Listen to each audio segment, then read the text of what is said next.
بسم الله الرحمن الرحیم.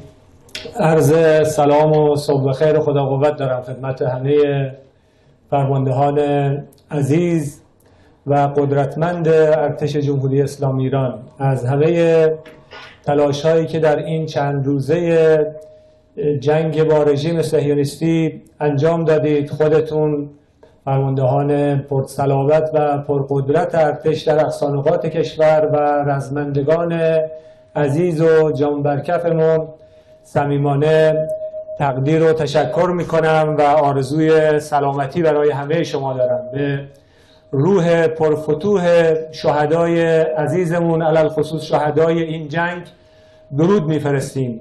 برای مجروحین عزیز آرزوی سلامتی داریم.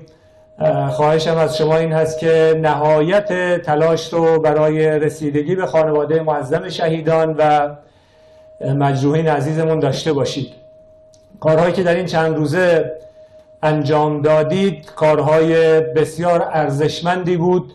موجب شد که دشمن احساس موفقیت در مورد کارهای خودش رو نداشته باشه و امروز مجبور شد سراغ اون مسئول اصلی این جنایات بره و اون رو مستقیما وارد درگیری با جمهوری اسلامی ایران بکنه که این چیز جدیدی نیست. ما در طول تاریخ انقلاب اسلامی، قبل از انقلاب اسلامی، در طول تاریخ ایران بارها شاهد جنایت از سوی آمریکایی ها بودیم. سال 57 در طول دوره 8 سال دفاع مقدس، علل خصوص در آخرای دوره دفاع مقدس، شاهد جنایت مستقیم اونها بودیم. هر بار دست به جنایتی زدن پاسخ قاطعانه گرفتند و این بار هم به همین ترتیب خواهد بود. ملت عزیز ایران میدانند ما به شعاری که دادیم، شعار ارتش فدای ملت، پایبند بودیم در همه دوره ها.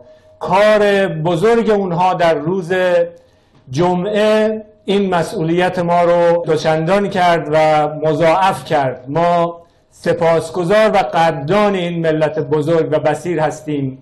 من خالصانه و صادقانه محضر شریف همه ملت ایران عرض می کنم که ما امروز به اون شعار پایبندترین، متعهدترین، از استقلال این کشور، از تمامیت ارضی کشور، از نظام مقدس جمهوری اسلامی که خود بزرگترین حامی استقلال و تمامیت ارضی کشور هست، با تمام قوا دفاع خواهیم کرد.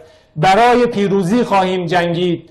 ما شهادت رو فیض بزرگ می‌دانیم، اما الان برای پیروزی می‌جنگیم. درخواستم از تک تک فرماندهان و آحاد رزمندگان عزیز این هست که با خلاقیت، با ابتکار، با قدرت، با عقلانیت طرح‌های ابلاغی قرارگاه خاتم صلوات الله علیه و قرارگاه عملیاتی ذوالفقار ارتش جمهوری اسلامی ایران رو اجرا بکنید. مطمئن باشید که شما مورد افتخار ملت ایران، مورد افتخار فرماندهی معظم کل قوا هستید، خواهید بود. بدون تردید نصرت الهی مشمول همه ما خواهد بود. ان تنصروا الله ینصرکم و یثبت اقدامکم. برای همه شما آرزوی سلامتی دارم. انشالله که در اجرای مأموریت هایی که به دقت ابلاغ شده همگی همون جور که تا به امروز تلاش کردید موفق بودید، من بعد هم موفق خواهید بود.